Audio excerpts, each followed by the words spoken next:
Hey guys, welcome back to Best in Tech YouTube channel bareng sama gue Daniel, dan ini dia MateBook 14, adik dari MateBook 14s yang kemarin udah kita bahas. Dan wow, laptop ini tuh punya feeling yang sama-sama high-end loh, kayak kakaknya.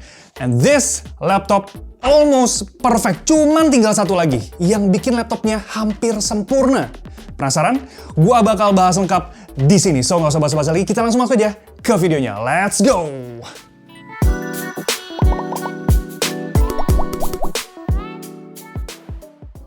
Oke, sebelum gue reveal apa yang bikin laptop ini kurang greget, pertama kita cek dulu perbedaan dari segi tampilan dibandingkan kakaknya MateBook 14s. Huawei MateBook 14 ini bisa dibilang hampir kembar ya dengan kakaknya. Jadi walaupun dari jauh itu kelihatan sama, tapi kalau diperhatikan lagi lebih dekat, ini sisi dari MateBook 14 lebih mengotak dibandingkan MateBook 14s. Dan buat gua pribadi ini feelingnya jadi lebih premium aja. Dimensi dan bobotnya sendiri juga mirip-mirip.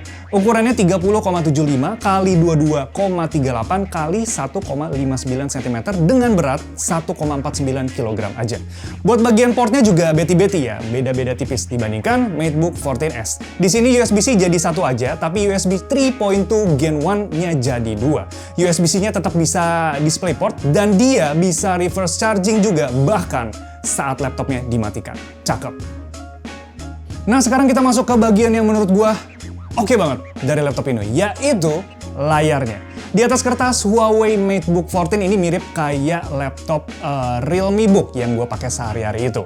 Resolusinya di 2K, IPS panel, dan up to 100% sRGB color gamut. Tapi di depan mata, MateBook 14 lebih baik dalam reproduksi warnanya dan out of the box udah punya color balance yang pas. Beda sama Realme Book ya, yang awalnya agak kehijauan dan harus dikalibrasi sendiri. Ribet pokoknya. Nah, kalau dibandingin sama kakaknya si MateBook 14s sendiri, kontras MateBook 14 masih kalah pekat. Tapi soal ketajaman menurut gua nggak begitu ketara ya, perbedaan resolusi 2.5K dan 2K di layar 14 inci. Walau demikian, buat bagian bezel di MateBook 14 lebih tipis dibandingkan MateBook 14s ataupun Realme Book sekalipun. Kenapa? Alasannya nanti gue bahas aja di belakang. Tapi secara overall layarnya, MateBook 14 ini nggak kalah sama kakaknya si MateBook 14s. Buat dipakai apa aja dari preview foto sampai nonton Netflix itu asik banget. Ditambah lagi speakernya, ya ampun.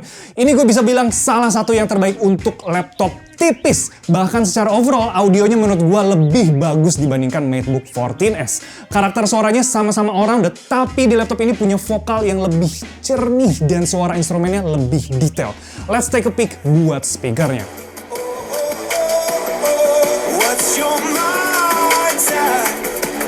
Been telling you to make you believe that the right guy ain't right here. Next adalah fitur Huawei Share-nya yang built-in di laptop ini. Jadi walaupun Huawei MateBook 14 ini bisa dibilang versi yang lebih murah ya, lebih terjangkau, tapi secara fitur ekosistemnya itu sama persis dengan kakaknya. Cara sambunginnya juga gampang banget. Contohnya gue pakai Huawei Nova 9 ya. Dengan NFC nyala, gue tinggal tap aja belakang HP-nya ke bagian touchpad dan boom, langsung terkoneksi. As simple as that. Nah, karena koneksinya menggunakan Wi-Fi, jadi HP-nya bisa ditaruh di mana aja asal terjangkau oleh Wi-Fi yang sama. Experience gue pas pakai multi collaboration-nya juga asik nih, apalagi kalau bisa ngakalin HP-nya biar tersambung ke Google Service. Gue bisa pesan makanan all shop di laptop, nonton live all shop di laptop, main Crypto Dragon di laptop, dan hampir semualah yang bisa dilakuin di Android, gue lakuin semua di laptop ini. Walau begitu, gue butuh adaptasi dulu sih pertama-pertamanya buat pakai fitur ini. Karena mau gimana pun, tangan gue lebih terbiasa ya ambil HP-nya dibandingkan kontrol lewat laptop. Tunggu bang, jelasin dong cara konekin Huawei device ke Google Service-nya. Itu bakal gue bahas di upcoming video sebulan bareng Huawei Nova 9. So stay tune, make sure kalian subscribe dulu channel Beat biar nggak ketinggalan nanti pas videonya udah keluar. Dan yang mau nitip pertanyaan silahkan cantumin di kolom komentar. Nah, selain ngejalanin aplikasi Android di laptop, tukar-tukar file antar PC dan HP juga dimudahkan banget loh. Gue bisa ngatur-ngatur file internal storage HP lewat File Explorer Windows secara wireless. Intinya, gue punya full control HP-nya lewat multi collaboration ini. Selain Huawei Share, laptop ini punya beberapa shortcut shortcut yang mudahin banget buat ngatur laptopnya. Contohnya, itu kayak dual mode. Gue bisa atur ke balance mode atau performance mode dengan sekali pencet ya. Ada Wi-Fi switch dan ada PC Manager. Sayangnya, kalau kalian upgrade laptopnya ke Windows 11, fitur shortcut ini hilang. Itu yang terjadi di MacBook 14S gua kemarin yang gua pakai. Problem ini gua rasa dari drivernya ya. So, kalau kalian mau upgrade nih ya, kalau kalian beli, terus kalian upgrade Windows 11, ya agak repot aja nyari drivernya lagi.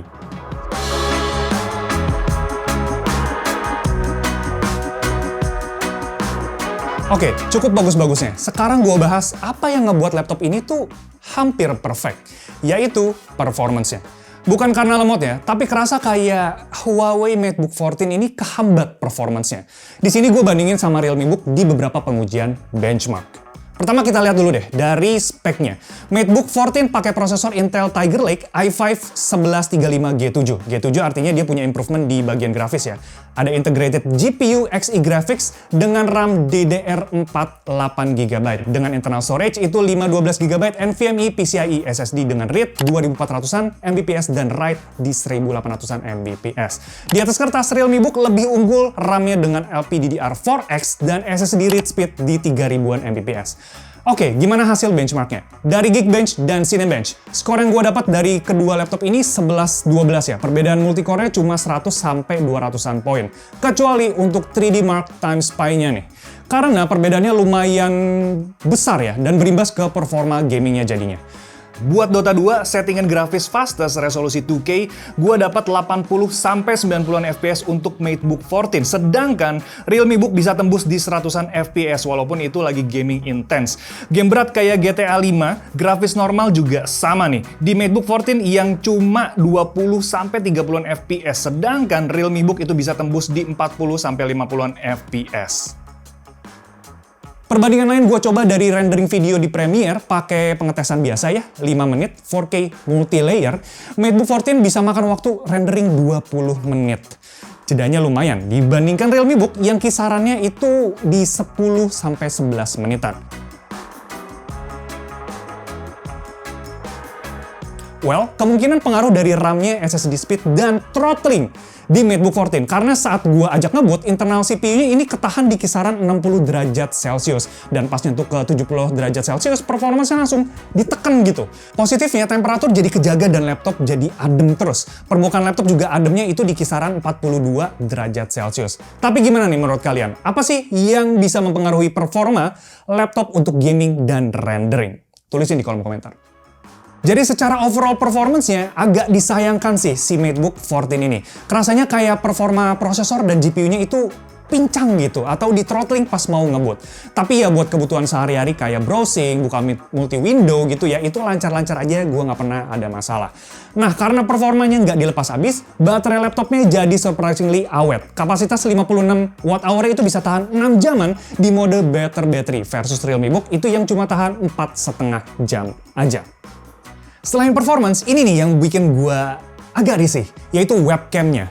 Karena tadi ya, bezel layar atasnya itu tipis, itu karena MateBook 14 pakai sistem recess kamera atau webcamnya yang disembunyiin di area keyboard, sama kayak MateBook D14 yang lalu. Hasilnya angle kamera itu jadi aneh, dan pas ngetik, jari bisa ngalangin kamera ya. Pas meeting online gitu juga jadi kurang pede dan ngeganggu aja.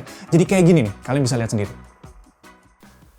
Oke guys, ini adalah contoh perekaman video dan suara menggunakan Huawei MateBook 14. Ini gue posisinya ada di studio dan gue hanya menggunakan cahaya dari lampu aja, ada lighting juga di belakang yang membantu. Dan ini adalah angle yang kalian dapatkan jika kalian menggunakan webcam dari Huawei MateBook 14-nya. Buat gue pribadi, I don't like it. Dia dari bawah ya, kayak frog eye gitu, jadi menghadap ke atas dan menurut gue menciptakan bentuk muka yang agak awkward. Dan selain mukanya awkward, gue juga saat mengetik, kalau kalian misalnya online meeting atau kalian lagi video call sama teman, kalian mau ngetik sesuatu, jari akan menutupi. Dan terutama kalau kalian menyentuh di area tengah keyboard, misalnya Y, U, atau 7 bahkan. Ini gue pencet yang 7 ya, ini seperti ini. Jadi menurut gue penempatan webcam yang ada di area keyboard itu bukan penempatan yang pas ya. Untuk video quality-nya sendiri menurut gue udah cukup oke dan suaranya juga udah cukup oke ya. Untuk keperluan online meeting dan video call. Bagaimana menurut kalian? Tulisin di kolom komentar. Nah, walaupun webcamnya gua kurang seret, tapi buat keyboard dan touchpadnya itu mantep loh. Ini jos. Feel ngetiknya itu kayak HP ZBook kemarin yang gua tes. Mahal gitu. Touchpadnya juga presisi dan lebarnya udah pas.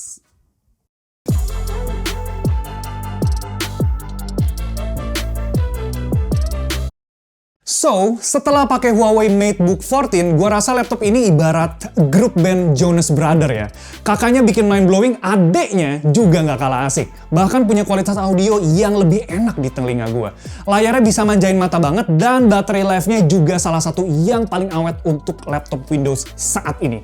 Ya memang sih, performance-nya bukan yang paling ngebut, tapi udah cukup oke lah buat dipakai sehari-hari dan kerja kantoran. Sayangnya gua nggak suka sama webcamnya ya, bikin canggung buat video call apalagi buat cewek. Angle dari bawah itu katanya bikin kelihatan gendut. Bener gak? Nah, kalau ditanya, mendingan ambil MateBook 14 atau 14S? Jujur, pilihannya sulit. Karena keduanya sangat baik. Jadi balik lagi ke budget kalian. Kalau punya budget 17 jutaan, cocoknya ambil MateBook 14S buat pemakaian jangka lama. Tapi kalau budgetnya cuma mentok di 14 jutaan, ya nggak masalah. Karena menurut gue, MateBook 14 jadi salah satu laptop yang worth it buat harganya di penutupan tahun 2021 ini. Sip! Gitu aja review gue buat Huawei MateBook 14. Gimana pendapat kalian tentang laptopnya? Tulisin di kolom komentar. Oke? Kalau kalian suka video ini, klik tombol like-nya. Jangan lupa buat subscribe juga dan share video ini ke teman-teman kalian yang lagi nyariin laptop baru. Kita ketemu di video selanjutnya. Thanks guys. Ciao. Mana laptopnya tadi? Ini laptopnya. Apa bedanya dengan yang 14S?